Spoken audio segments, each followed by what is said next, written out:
Have you ever looked down at your stomach and just had a feeling that something wasn't quite right? I don't mean just feeling a little soft, but the opposite. What if it felt hard? You know, we're always told a tight stomach is a good thing, a sign of fitness. But what if that firmness isn't muscle at all, but a really serious warning sign? Okay, let's get right into it. I want you to actually do this with me. Take a look at your stomach. Does it feel soft, kind of squishy, or is it high, tight, and firm? Almost like you've swallowed a basketball whole. What happens when you poke it? Does it jiggle? Or does it feel, pressurized, almost like a tire? If pressurized is the word that came to mind, then you're gonna wanna listen up. Because if that's the case, you need to stop whatever ab workout you're doing right now. The thinking here is that you aren't dealing with stubborn fat at all. No, you are actually leaking fluid directly into your abdomen. That's right, it's a fluid problem. And that brings us to the main event, the big reveal. This whole idea of a basketball belly is a total misdiagnosis. It's not fat, it's fluid. And that changes everything. It means this isn't something you can just go run off on a treadmill or fix with some new diet. So let's be super clear about this. This isn't about your weight, not at all. We are talking about a liver emergency. This condition is basically a giant flare, a signal that your body's internal filter, your liver, is in an absolute crisis and is literally screaming for some space to breathe. So let's just make sure we're all on the same page about the difference here. Stubborn fat, that's what we usually think of, right? It's soft, it's squishy, you can pinch it. The hard drum belly is the complete opposite. It's up high, it's firm, and it feels pressurized, not jiggly. Think of it like the difference between a water balloon and a fully pumped up soccer ball.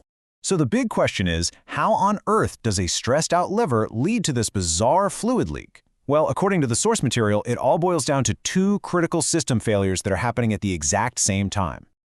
Okay, so the first problem is basically a plumbing issue, a really bad one.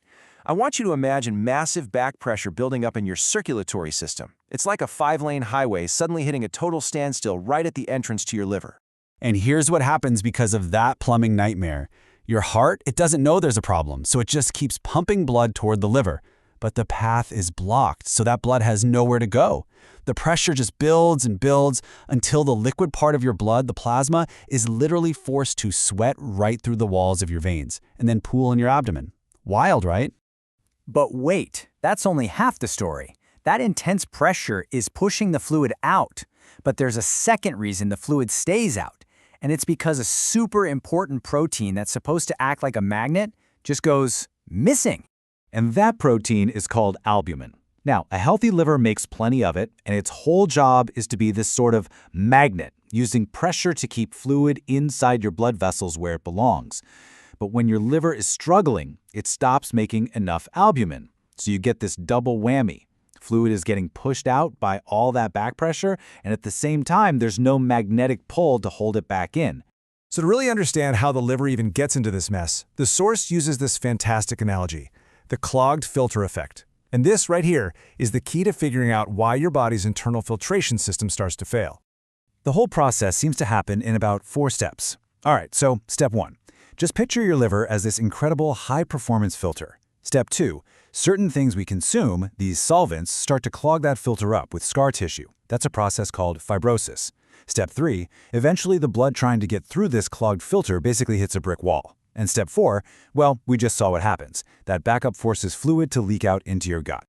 So, what are these solvents that are supposedly gumming up the works? The source material points its finger at 2 main culprits: alcohol and high fructose corn syrup. The idea is that these things pretty much bypass your other cells and make a beeline straight for the liver, where they get processed as basically toxic sludge. Okay, so we've laid out the problem, we've talked about the cause, but what's the path forward? Well, the source outlines a 2-step liver flush that's designed to tackle both the clog itself and the damage it's causing. So the solution that's laid out involves 2 key players. First, something called TUDCA, which they call the drain cleaner. And second, tocotrienols, which they call the pipe patcher. Pretty cool analogies, right? Let's start with TUDCA. This stuff is a very specific type of bile salt. Imagine your bile has turned into this thick, toxic gunk.